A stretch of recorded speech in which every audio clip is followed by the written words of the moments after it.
We are here to pave the way to help Atlanta residents become more compassionate and healthy members of society, so together we may one day reduce the cycle of trauma.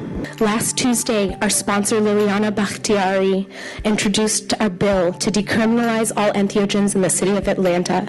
This is our chance to make a real positive change for our community. Entheogens are a part of nature, and nature is sacred. As a woman of color, I was plagued not only with the dysfunction of my family, but the dysfunction of my community. I inherited the fear and the conditionings from generations of traumatized and depressed family members who were never afforded the opportunity to address and repair all of the ways that they have suffered. I sat with a woman who called herself a shaman. She gave me a cup that looked like tea but tasted horrible. She saw that I was terrified, so she sat in front of me and held my hand and whispered to me, "You are safe here, and it's time for you to heal." It was a miracle for me. I could now look at myself as a mother. The first time I felt worthy of a quality of life and capable of creating it myself. And it is my wish that more people of color experience this. And I'm humbly indebted to those beautiful indigenous people of Brazil and Peru for sharing their traditional way of healing with me.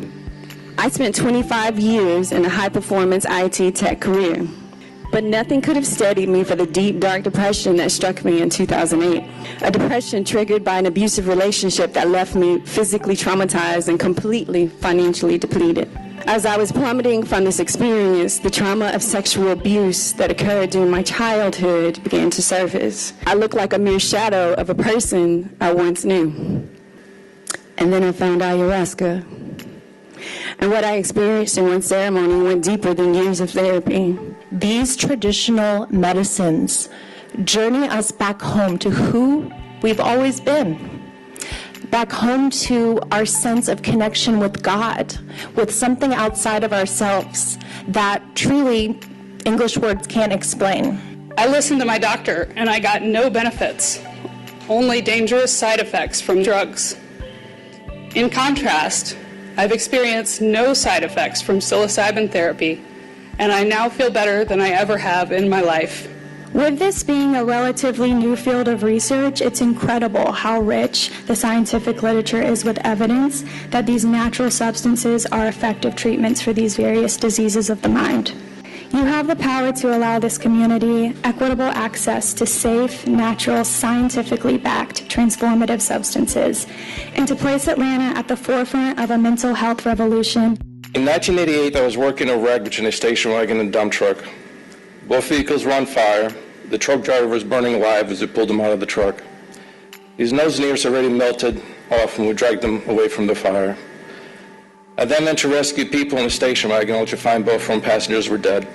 I was able to pull the door open. I grabbed a little girl who was approximately 2 years old out of the car. She was missing her nose and had major injuries. She had grabbed with both hands on my shirt and stared directly into my eyes.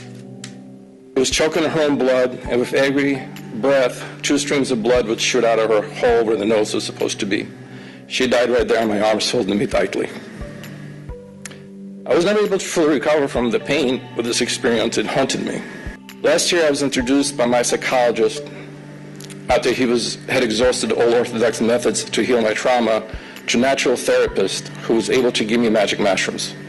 I had never tried anything like this. I had very little knowledge about what they were, but I was desperate for any sort of alternative medicine that would save my life. I tried everything, and nothing worked before. And to my disbelief, the mushrooms cured me. I was able to go back in time while under mushrooms and work through my traumas. It allowed me to interact with children that died in my arms. I additionally was able to find traumas that I blocked and to resolve them too. I had already been on SSRIs for years to deal with the grief and uncertainty of caring for someone with long-term illness. When my father finally passed, I found myself overwhelmed. My psychiatrist suggested raising my SSRI dose, but the change in medication precipitated an allergic reaction. I had been following the research on microdosing for years. I'd seen seminars on the subject when I was working as a research assistant at Mount Sinai System Therapeutics Department. I could take this traditional medicine on my own terms without fear of withdrawal. I was living on the streets, and I was selling myself I've done anything and everything you can think of to get clean. I found a church in Florida that worked with the sacrament known as ayahuasca. Once I hung up the phone, I proceeded to pour all my methadone down the sink. I went through 10 days of absolute hell.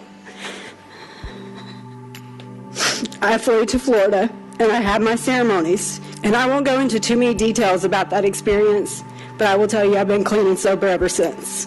A single arrest affects workplaces and businesses. A single arrest impacts the family of those imprisoned. A single arrest can spiral someone into deeper debt and homelessness.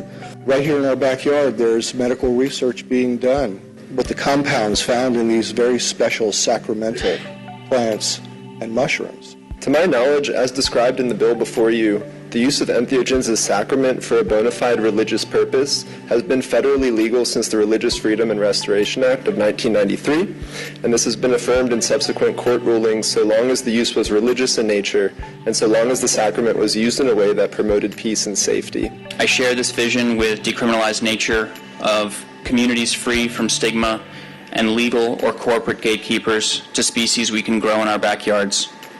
We are nature, and we want what nature wants.